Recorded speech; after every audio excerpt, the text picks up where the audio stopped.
Hello and welcome everybody to ICMDA webinars. I'm Dr. Peter Saunders, the Chief Executive of the International Christian Medical and Dental Association, which brings together about 60,000 Christian doctors and dentists from 107 affiliated national movements worldwide. And today on ICMDA webinars, we've got Chris Howles speaking on global mission, 21st century patterns and possibilities. So it's a real pleasure for me to introduce Chris Howles. The 21st century world is different, but are our methods and means of world mission remaining static? That's the question. Since the turn of the century, we've seen unprecedented increases in global migration, huge growth in the size and reach of the majority world church, and corresponding decline in the Western church, and the continued rise in trends such as urbanization, polycentrism, and nationalism. The gospel never changes, of course, and God's plans remain the same, but how should Christians be thinking about global mission in the light of these patterns and the many gospel possibilities that are inherent to them? And we're delighted to have Chris. I think a few people better qualified to speak about this. Chris is Director of Cross-Cultural Training at Oak Hill College in London, UK, where he helps to equip theological students for intercultural mission and ministries in a globalized world, both in the UK and internationally. Previously, he served as head of theology in a large Bible college in the outskirts of Kampala in Uganda for 12 years. He's the founder and lead of the missions resourcing website FromEveryNation.net, and which helps to equip Christians with excellent quality, relevant and recent resources relating to world mission, world church and world Christianity through the monthly email Mission Hits. So Chris, I can see you've got a map of the world behind you. It's great to see that New Zealand is on that map. It doesn't make all world maps, but we're delighted to have you here and just really interested to hear what you have to say and to engage with you afterwards. Over to you. Thank you. Thank you, Peter. Good afternoon, and good afternoon, everyone. It's such an honor and delight to be with you from a cold London. My office here at the college is nice and warm. I've got a heater in the corner, so I'm fine. But when I step outside, it is very cold. It even snowed yesterday. We've got 3 children who grew up in Uganda, and so yesterday was their first time to see snow. They were very excited, rushed outside, and got very cold very quickly. But otherwise, warmest greetings from UK and from fellow staff and students here at Oak Hill College. I'm really delighted to be with you. So the title of the webinar, Global Mission, 21st Century Patterns and Possibilities. The key words there being those two, patterns and possibilities. What are we seeing in global mission today? What is changing? What is staying the same? And what might the future look like? How will global mission function? How will it be like 20 years, 50 years, perhaps even 100 years from now? What will stay the same and what will change?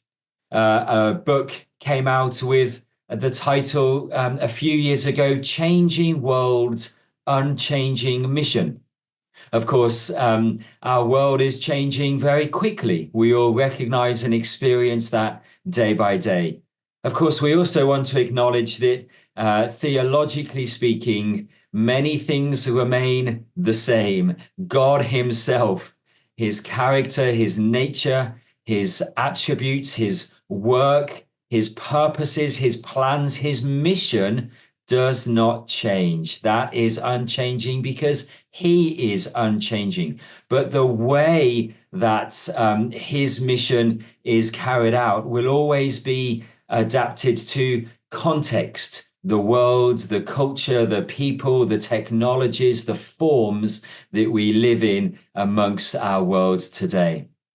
And so we're going to be thinking, how does God's unchanging mission and his unchanging plans and promises, how are they carried out? How are they put into action in our rapidly changing world? I'm going to give you a bit of a sort of introduction to that. It is This is an important graph, I think, as we think about global mission today. This graph shows from 1900 to today, and then even projected forward into 2050. It shows the percentage of the world's population that identify as Christians, who say that they are followers of Christ, or perhaps more generally, the religion of Christianity. Now, what do you notice about that graph? Probably you notice that that line has remained very level, very static for all those years. So over 100 years ago, about a third of the world's population professed to be Christian. Today, and even projected forward into the year 2050, that number remains approximately a third of the world's population. Now, I don't know if you knew that. Maybe you thought that the number had rapidly decreased, as you've heard so much about secularization, particularly in the West in recent years. Or maybe you're disappointed by that graph. Maybe you thought that line would be upward and that it would be growing, because you hear so much about the growth of God's church in parts of the world.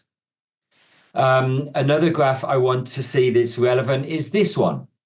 The red line shows the number of Christians as a percentage of the world's population from 2010, and then projected forward to the end of this century. That's the red line. And as we've seen, it's broadly remaining level around 1/3. Interestingly, look at the green line. That shows Muslims in the world. Currently, that is about 25% of the world's population identify as Muslim. But in the coming decades, approximately around the year 2070, all other things being equal, that will cross the Christian line. So therefore, that means there will be, all other things remaining equal, there will be more, we anticipate there will be more Muslims in the world than Christians from about 50 years from now. Obviously, things can change. This is just anticipations or projections. Now, I think that's really interesting. And maybe at this point, you're feeling a little bit discouraged or dejected by that news. Maybe you feel that that is discouraging to see some of these projected patterns. But there's much more to the story of the world church than just these two graphs. So let me give you some context for what you're seeing here. And the context is this. Now have a look at this chart or maps, really. This looks a little bit complicated, but let me explain it. The top chart is a map of the world. Now, it's not a normal map of the world, is it? Each small square represents 1 million Christians back in 1910. So over 100 years ago. We're looking at the top map now, not the bottom one, not yet. So that top map is 1910. Do you see that there was a lot of Christians in the UK? Look how big the UK is, and all of Europe, actually, North America, to some extent, South America as well. Notice how much of Asia and Africa is so small on that map. So there's very few Christians back then in 1910 in those continents. Now look at the bottom map. Do you see how it's changed? That is the same idea, but a century later. So each small square represents approximately 1 million Christians. And do you see how it's changed? Obviously, North America and Europe is still present with many Christians in those continents. They have roughly stayed the same, give or take a few million. But do you see what has changed? The growth of Africa and Asia in particular, showing how across the 20th century, the church in those areas grew very rapidly.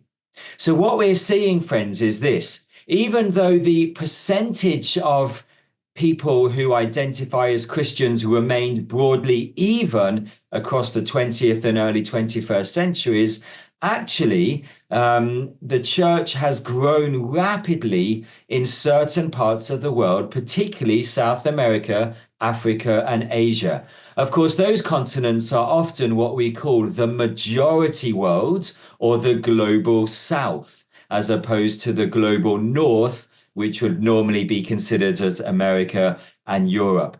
And so if you look at this chart here, this shows where are Christians on the left-hand side from 1900 going forward, projected forward through to 2050 on the right-hand side. Do you notice that in 1900, most of the world's Christians were blue, meaning living in Europe or North America, with about 15% in the global South below that black line. Today in 2020 and projected forward into 2050, do you see the change? Most of the world's Christians are now, and even more so in the coming decades, will be in the global South, Africa, Asia, and Latin America, and also the Pacific Islands as well. And a minority, about a quarter, will be in the global North, that is Europe and North America. So although the total proportion of Christians in the world is remaining broadly level, the distribution of those Christians is wonderfully, gloriously being diversified geographically. So they are spread out across more and more different continents, not congregated around the global North, but actually spread out globally across all continents. And I hope you're happy to see one more graph like this one. This shows where are the Christians now and again projected into the future. Do you see how that red line, Africa, that began in 1900 as such a small part of world Christianity today, and particularly in the future, is going to be even half of the world's Christians will be in Africa. The second most Christian continent in terms of number of Christians will be the orange line, Asia. And then after that, Latin America, global South. That is projected forward to the end of this century. It is an extraordinary thing, isn't it, to see how the world church is changing, how the world church is changing. This is a map showing where is the center of Christianity. So at any given date in world history, going back to the year 33, at which point on the Earth's surface do you need to stand in order to have the same number of Christians to your north, to your south, to your east, and to your west?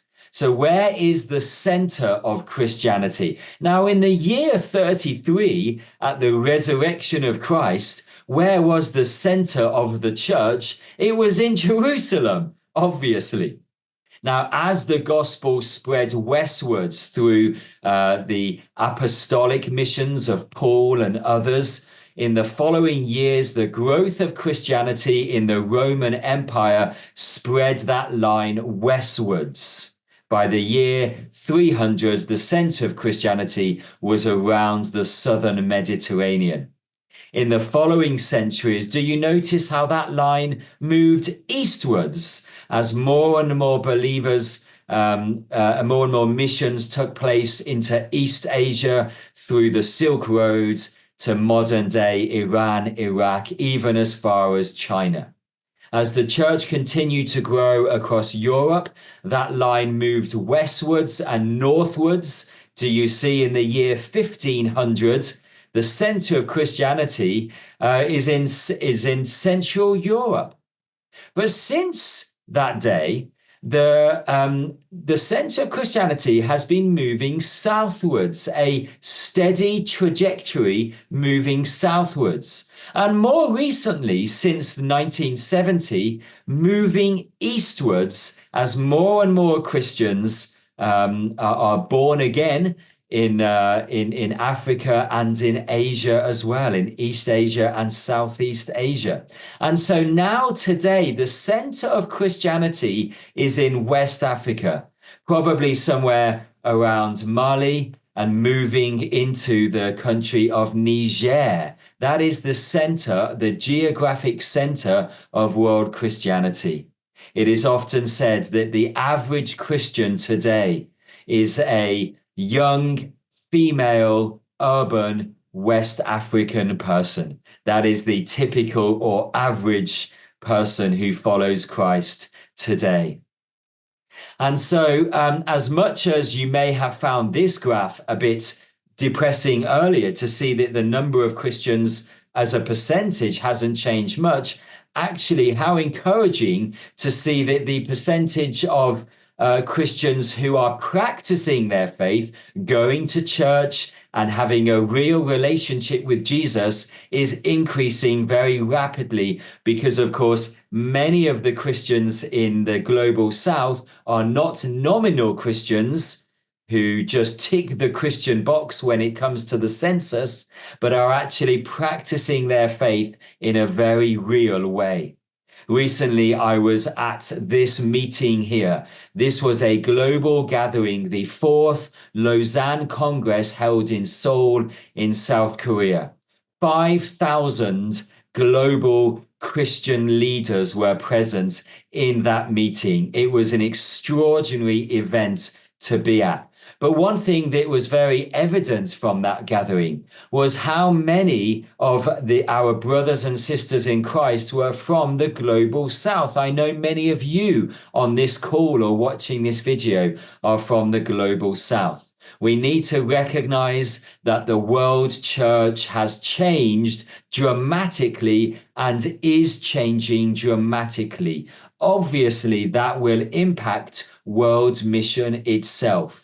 And I want in the second half of this presentation to suggest 6 ways that world mission is changing as a result of the changes we are seeing in global Christianity today. I want to suggest that world mission is becoming more polycentric, more Pentecostal, more pioneering, more migratory, more digital, and possibly, potentially, excitingly, more African. Let's begin with the first one. What do we mean when I say that 21st century mission is increasingly polycentric? Traditionally, people think of world mission as unicentric. Many people understand world mission to be from the West to the rest, from Europe and North America to Africa, Asia, and Latin America. That is unicentric mission from one part of the world to another part of the world. Now, I don't think mission was ever like that, actually, but in the popular imagination, maybe many of us even today think about mission in those ways. What is mission? It is wealthy Westerners going to the global South, the West to the rest. Well, more and more, global mission is becoming and is always polycentric. That means from everywhere to everywhere. Perhaps embodied in that map there, from everywhere to everywhere. In our world today, missionaries are being sent out formally and informally. We'll talk about that later, but people are sent out and going out in mission from everywhere to everywhere. Actually, if you look at the missionaries in the world today, if you look at where the mission sending is coming from, of course, North America has a high sort of missionary sending culture. Of course, that's line number 1.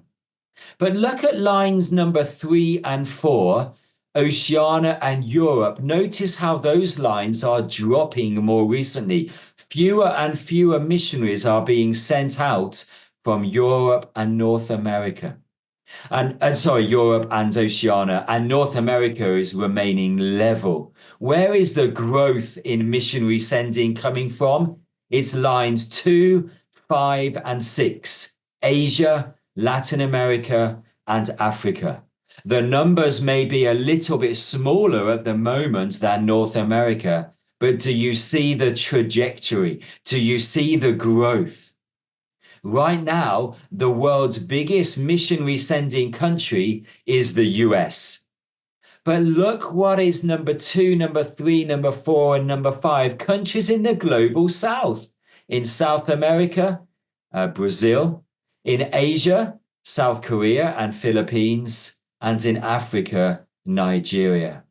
It is not only the church that is growing in the global south, it is also missionary sending. And we see more and more of this. You will find information and articles more and more recognizing that. This one recently from Christianity Today magazine, how Brazilian megachurches became global church planters from Florida to Portugal to Kazakhstan. That is just one small example of how the global south is sending more and more missionaries, polycentric mission.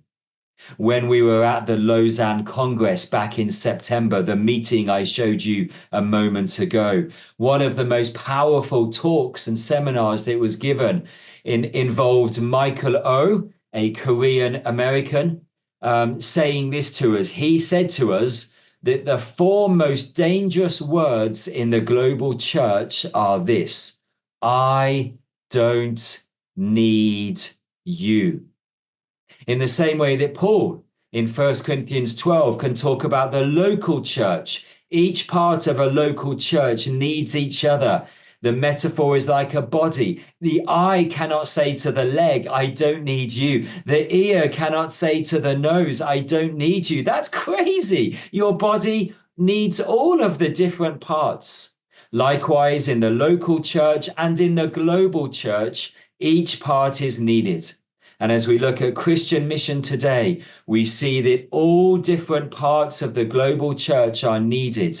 And the different parts of the global church are bringing different blessings and different beautiful strengths to the world, to God's mission in the world today. We're going to continue. We're going to move a bit faster now, but I want to point out also that 21st century mission is increasingly Pentecostal. Pentecostalism as a denomination, as a form of Christianity is growing rapidly. Look at this graph. The yellow line, number 1, is Catholic believers in the world from 1900 projected forward to 2050. That is the biggest denomination worldwide, but it's remaining relatively flat, relatively level. Where is the growth coming? It's line number 2. Look at line number 2 in 1900, almost non-existent. Look at line number 2 today and in the future. It is huge. That is Pentecostalism. So we are seeing the rapid growth of Pentecostal churches around the world. And at this Lausanne meeting, I would turn to my left and turn to my right, and I would see particularly believers from the global south enjoying charismatic, exuberant worship in a sort of typically Pentecostal style. Now, I don't want to stereotype Pentecostalism, but I think it is fair to say that that sort of lively, exuberant worship is characteristic of many Pentecostal brothers and sisters. And that energy and that zeal is being brought into global mission. It is interesting to note that by continent, what are Christians saying about the importance of the Great Commission, about reaching the world for Christ? In Europe, less than half of Christians are saying that the Great Commission is essential. Look at the blue chart there. In Europe, less than half. Most Christians will say it is optional. You can take it or leave it, or even saying it's not necessary. But look at Africa. Look at Asia, and look at Latin America. Do you notice how Christians in those countries are much more zealous and passionate for sharing the gospel? A lot of that comes from a Pentecostal faith that is personal, that is heartfelt, and that wants to share their love and relationship with Jesus with others. And so we see churches across the global south that are not only full of worship themselves, but are wanting to share that locally and globally around the world. God's mission is becoming increasingly and beautifully Pentecostal. Thirdly, God's mission is becoming increasingly pioneering. There is a growing awareness in the global south that there are many places in the world where Jesus is not proclaimed and not known. Traditionally, we call them unreached people and places in the world. Did you know, and we had this seminar at Lausanne last month, did you know that the world has more people alive today who have never heard the gospel than ever before? Today, on the 21st of November, 2024, there are more people alive who have never heard the gospel than any other day in history. So as much as the church is growing and spreading, it is becoming more passionate, more practiced, more zealous. At the same time, the gospel needs of the world are greater than ever before. This map shows you the unreached people, the non-Christian people around the world.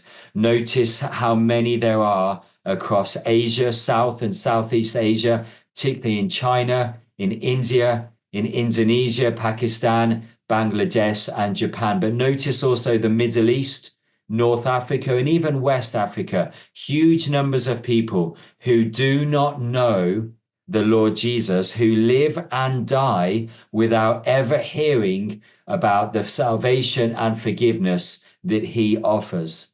It is wonderful to see Asian and African believers increasingly taking the gospel to Asians and Africans who do not know about Jesus, where the linguistic and cultural barriers are less, and therefore it may be easier for them to take the gospel to some of these unreached people and places than it is for European or American Christians. And so we are seeing the growth in pioneering mission, taking the gospel to where it's not known. And God willing, those red circles on that map will soon be shrinking in number as God's global church takes the name of Jesus to God's globe, God's world, to share good news about him. Three more very briefly. Migratory. God's mission is becoming increasingly migratory. What do I mean by that? I mean this, that less and less missionaries are being sent by mission agencies as fully funded, full-time professional gospel workers. More and more, the mission workers who are going and crossing boundaries of culture and language and geography worldwide, they are migrants, economic migrants, maybe political migrants, maybe climate migrants. We are seeing more and more headlines like this. Climate crisis could displace 1.2 billion people by 2050. Or the second one there, growing numbers of young Africans want to move abroad.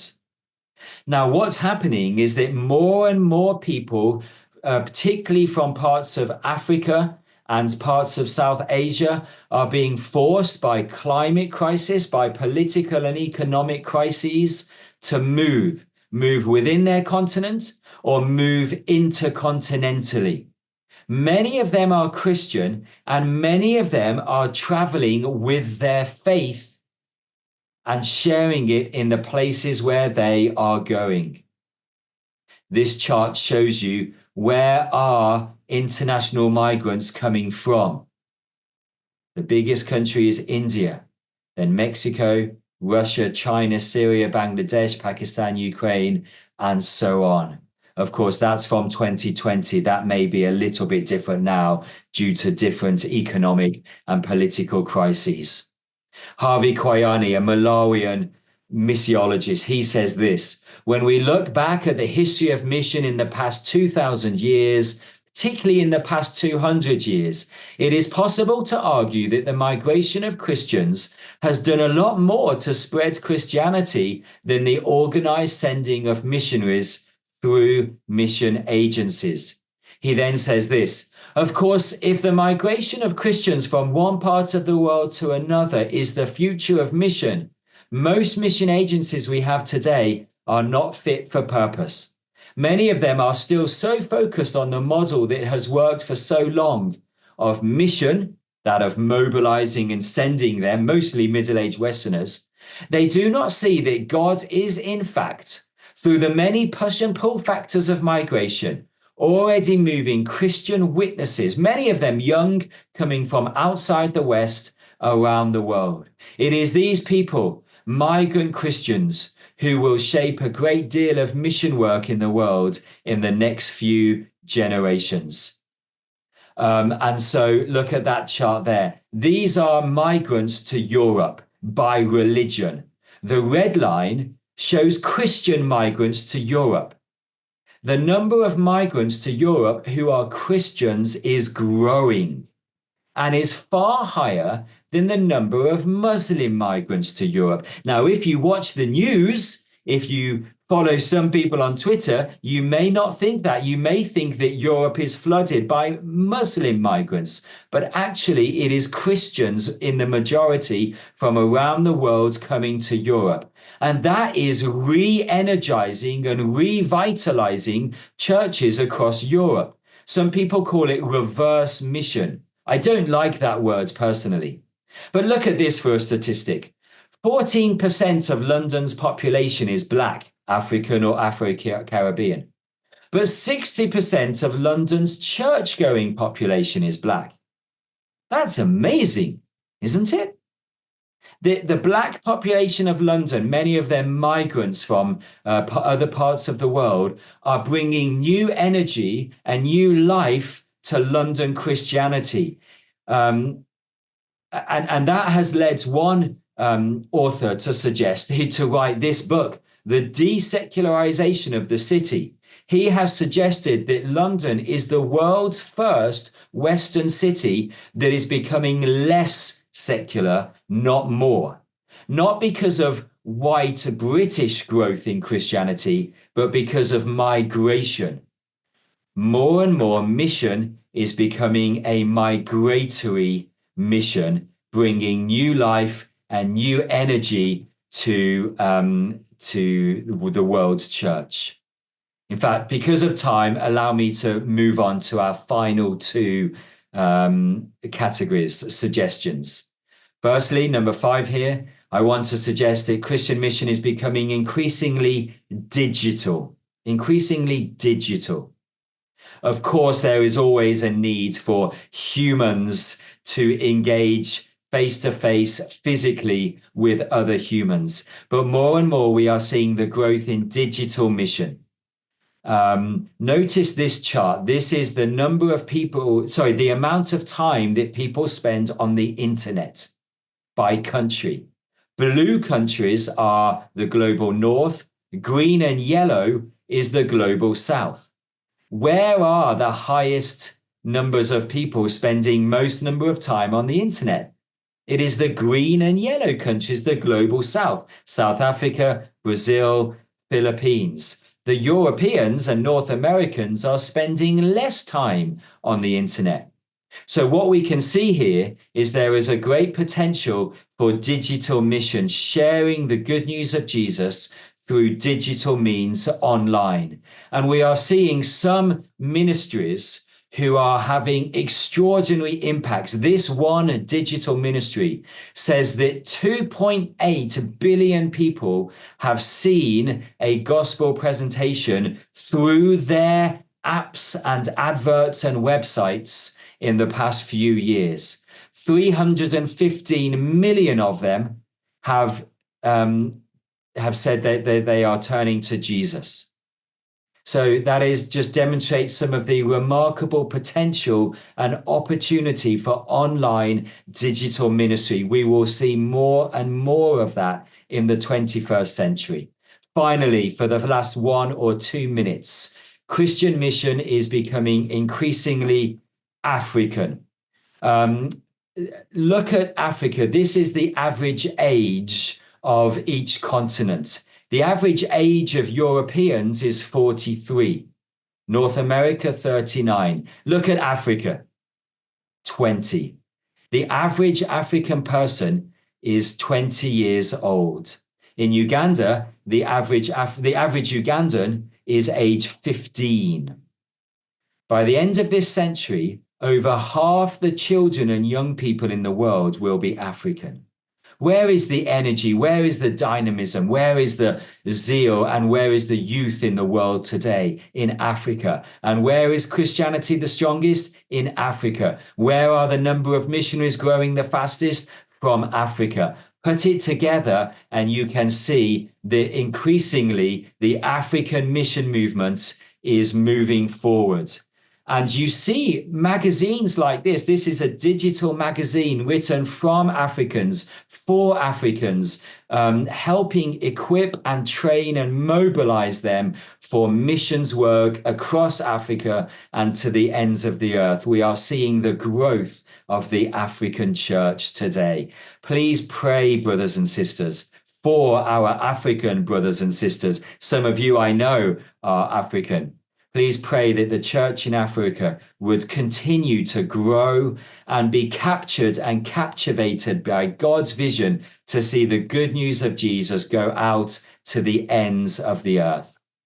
Friends, thank you so very much for listening to a long presentation with a lot of numbers, but I hope that gives you a snapshot, an overview, an introduction to some of the ways that God's mission and God's church and God's world are growing today. Of course, there are challenges, but there are enormous possibilities that are very exciting. And we hope and pray that God will continue to make his mission more polycentric, Pentecostal, pioneering, migratory, digital, and African in the world today. God bless all of you. Thank you very much. Peter, over to you. Thanks very much, Chris, for that fantastic overview of what's happening. Really a great grasp of the big picture there. And we've got a time of question and answer now. Chris, I was just struck initially by the stat at the beginning, which may have been new to many, as you said, that the percentage of Christians, around 33%, a third, has not really changed since 1900 till now. But of course, later you said the number of active Christians, Bible-believing Christians, has gone from 2 to 12% of that number. And also, of course, the world's population has increased many times since then. So the big picture is that even though the 33% is the same, the number of Christians, the absolute number, and particularly the percentage of them being active Christians is much, much higher as time goes on, as we see in the evidence of the growth, particularly in the global south, in Latin America and Africa and Asia. So our first question, is global south a misnomer and misleading, since only 10% of the world's population lives south of the equator? It's I know there are different terms that go around, don't they? But is it still a good term to be using? Thank you. Just very briefly, potentially it is a misnomer. Traditionally, people spoke of the first world and the third world. That's not very helpful. After that, some people spoke of more economically developed and less economically developed countries. But again, I think that sounds discriminatory, particularly as the economic growth is actually in parts of Asia and Africa more than Europe and North America. Some people more and more speak of majority worlds instead of global south. I think that's quite helpful. Majority world speaks of where the majority of both the world's human resources, economic resources, and future potential lie. So I tend to use majority world.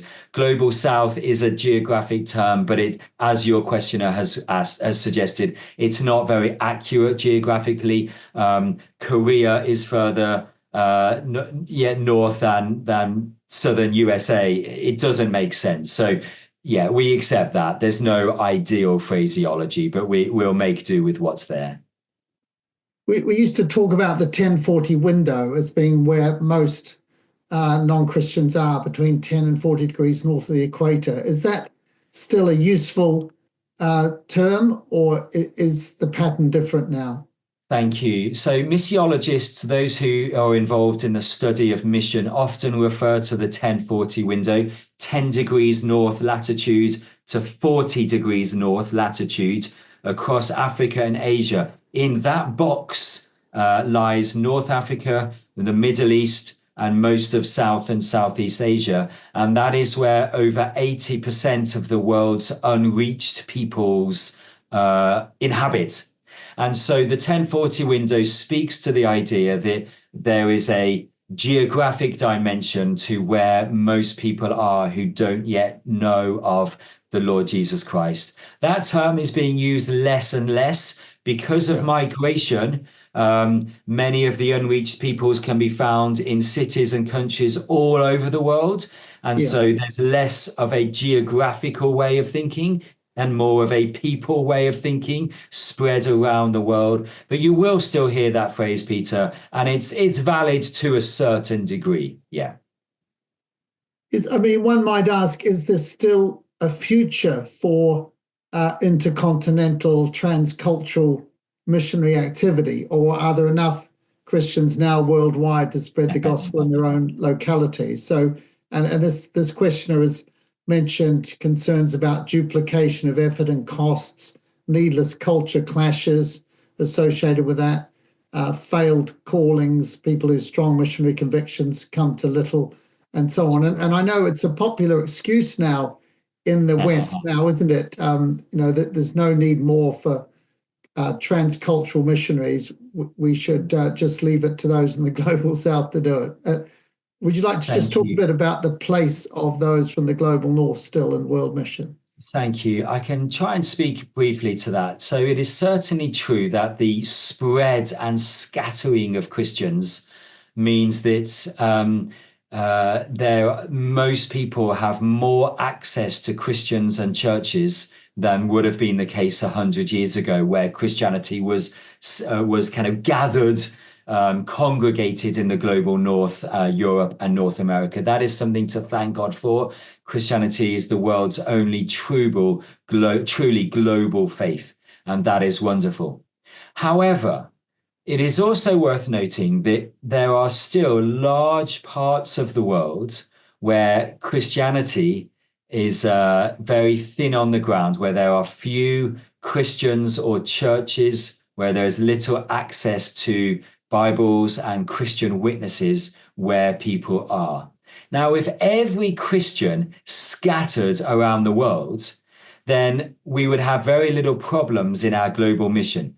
If we scattered evenly around the world, a third of the world's population scattered amongst the 2/3 would mean that Christians would be able to share the gospel with their immediate neighbors, and there would be less need for the kind of movement of Christians. However, we are not evenly scattered. Even though we are more distributed than we were 100 years ago, we still congregate in certain places, certain countries, and certain cities, which still leaves many, many millions of people who do not know a Christian.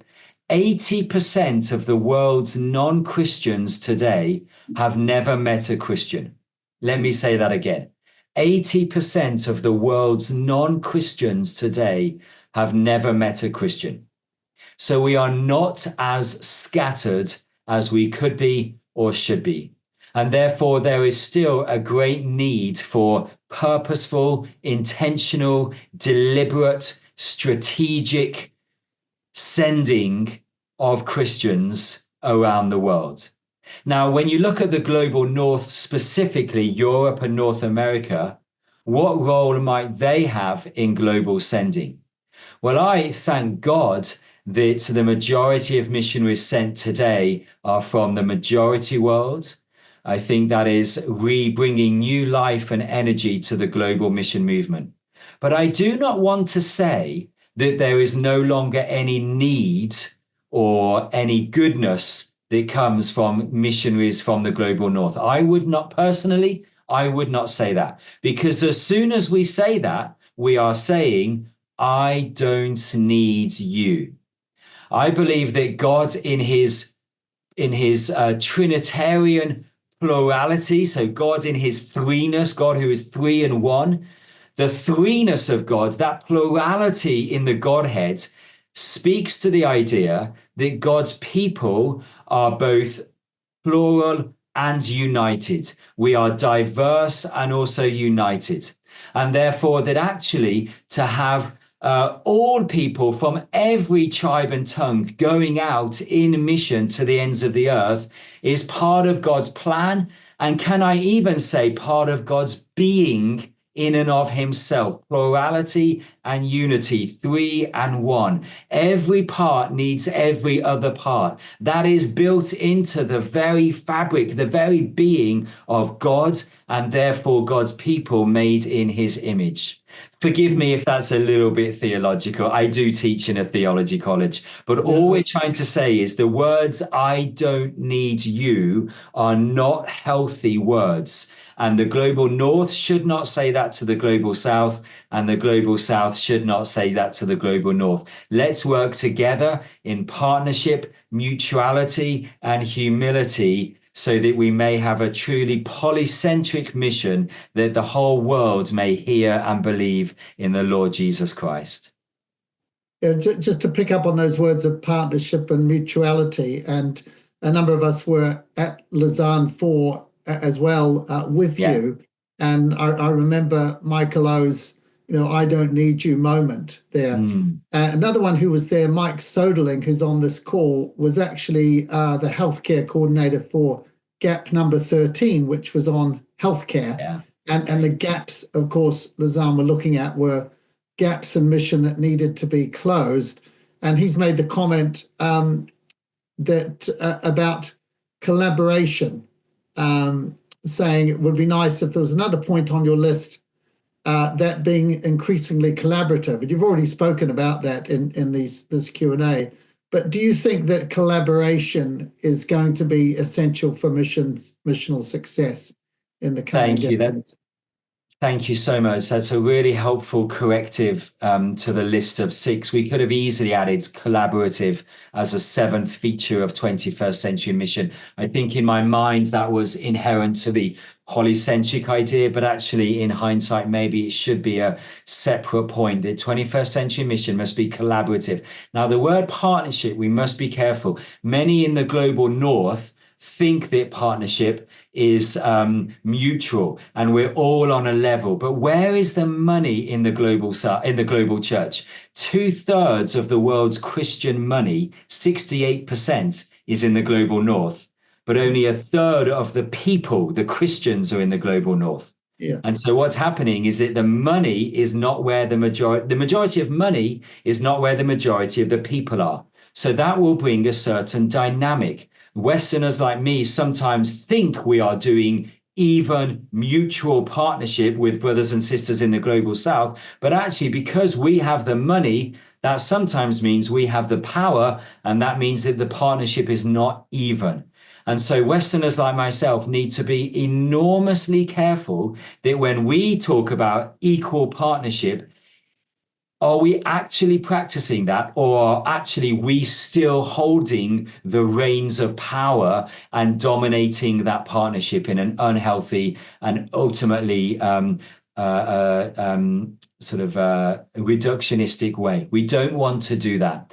And so it's really important that mission must be truly collaborative. That means genuinely listening and engaging with brothers and sisters from all around the world, not simply pretending to listen, but keeping the the power and money and resources and control to ourselves. That's a real challenge for 21st century mission. I think the Lausanne movement is doing really well at trying to lead into collaborative, communal, mutual mission, but we still have a long way to go.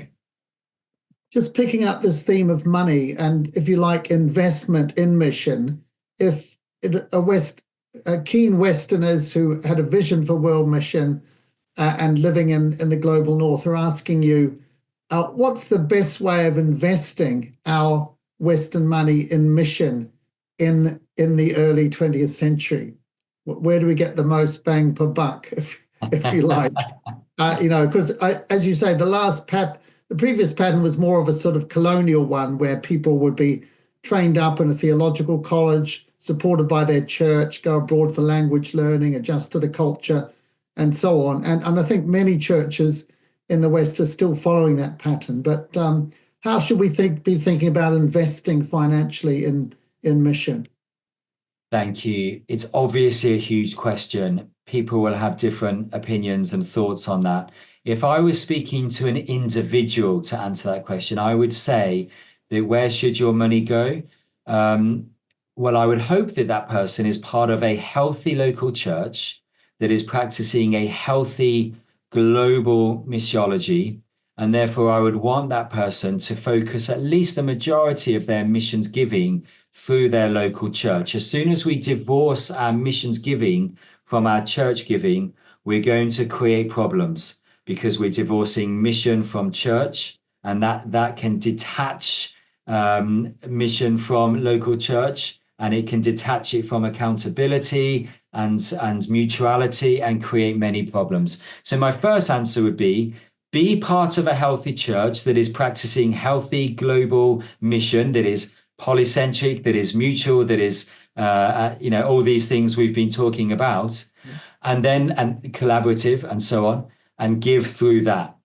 Of course, you may not be part of a church like that for whatever reason, or it may be that you have extra money to give, in which case I would want to encourage you to find agencies and parachurch organizations which are profoundly in tune with 21st century realities. Be wary of agencies and organizations which are still speaking and practicing outdated paradigms that are unicentric, that are simply north to south, west to the west. We have the power, we have the money, we go there because we know we have the theology, we know Jesus, and they don't. Just be very wary of organizations that are sounding like that. Look for those who are practicing and speaking some of the characteristics we've been discussing today. What that looks like for you as individuals, I cannot speak easily to that, I'm afraid. Thanks, Chris. And just finally, back to healthcare, because most of our listeners today are doctors and dentists, probably from 40 or 50 countries around the world, and ICMDA represents national movements in over 100 countries. Would you like just to describe, say a little bit about the strategic importance of Christian health workers, given these changes and trends in global mission? Very briefly, one characteristic of Western Christianity is that it is a child of the Enlightenment. So the Enlightenment, you'll be aware, was a 17th and 18th and 19th century movement that basically divorced the material from the spiritual, the body from the soul. And so religion became privatized and individualized, and anything to do with and separated from anything to do with the material or the physical. What's beautiful about much global South missiology is that it is more holistic, that it is more integrated, that there is less of a differentiation between body and soul. And so a lot of global mission as practiced by African and Asian sisters and brothers recognizes that. And therefore, there is a much more wonderfully integrated dynamic between evangelism and social action. We in the West get ourselves in a real mess speaking of those two things. We don't know which one is better, which one's more important. Many of our brothers and sisters worldwide actually don't have that same debate. Social action and evangelism, body and soul, physical and spiritual, religion and secular are integrated together holistically much more.